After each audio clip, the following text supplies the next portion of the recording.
Our State of the U.S. segment tonight. Never underestimate the power of your voice in fighting the culture wars.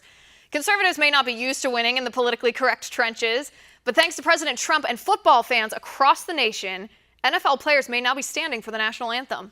NFL Commissioner Roger Goodell issued a memo to the league saying players should stand for the national anthem. And it's not just the commissioner. Cowboys owner Jerry Jones says any player of his who sits for the national anthem will be benched. With me now from Florida's 1st District, Congressman Matt Gaetz. Congressman, thanks for being here, sir. Good to be on, Liz. All right, Congressman, 3 weeks. That's how long it took from President Trump's first comment about the NFL players kneeling during the national anthem to the commissioner revealing or pushing out this memo to the league that says, and I quote here, "Like many of our fans, we believe everyone should stand for the national anthem." What do you make of this? Well, never underestimate the power of a tweet from President Donald Trump.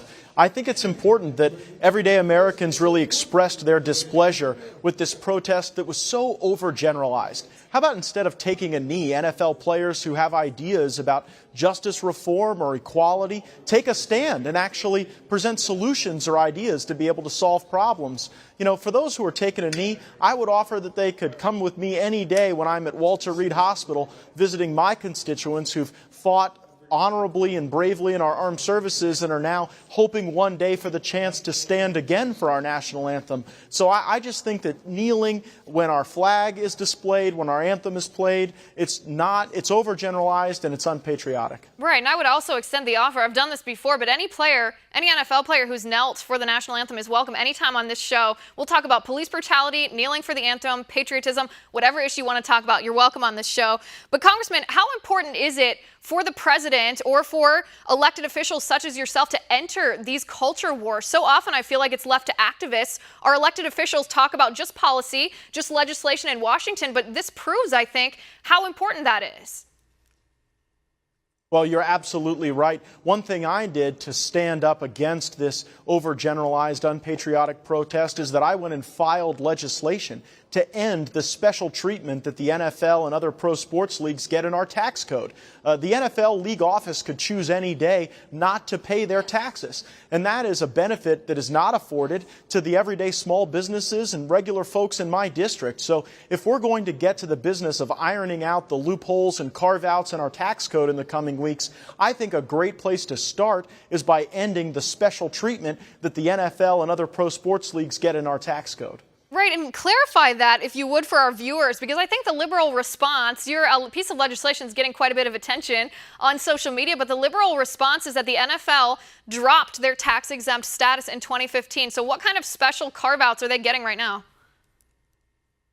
Well, football leagues are listed in 501c6 of the Internal Revenue Code. And so while today the NFL doesn't claim that exemption, they could choose to claim it at any time. And when you have an exemption in the code, whether you claim it or not, it favorably impacts the valuation of the NFL and all of its constituent members in the form of teams. And so I think it's the government picking winners and losers to list in the tax code certain people, certain interests that get special treatment that the rest of us don't get. And so if the NFL isn't claiming this tax exemption, then that even strengthens the argument that we should eliminate it permanently so we're never in a circumstance where the connected, where the millionaires and billionaires associated with the NFL can get treatment that regular Americans can't get. Right, and it's worth noting that this is an organization, a corporation that brings in billions with a B, dollars in profit every single year. They're not hurting for profit here. They're not hurting. They don't need these special exemptions in order to survive here.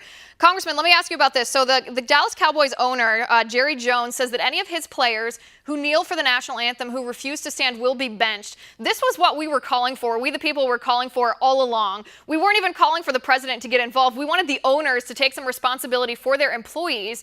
But the response from the ACLU to Jerry Jones' announcement, they claim it's unconstitutional for him to force his players to stand. Congressman, is that true?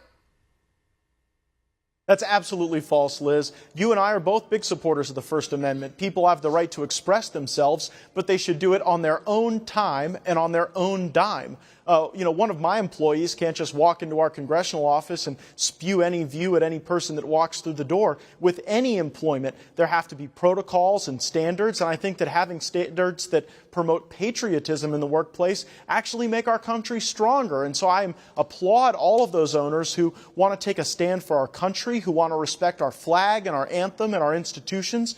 And that's not to say that on their own time and on their own dime, players who have grievances or views or even a desire to protest don't have the ability to do so. But in the workplace, certainly the boss is the boss. And I'm glad that some NFL owners have stood up and taken a stand for the flag and for our country. I think a lot more should do the same. Right. And just to clarify, I don't think that there's any conservative who are saying that these NFL players shouldn't use their platform to talk about issues that they care about, just not in combination with disrespecting our country. Congressman Gaetz, I would consider this a win in the culture war. It's one battle. There are many, many battles to be fought here. What's next? If you're willing to go into these trenches of our politically correct culture, take this head on as you have, what's coming next?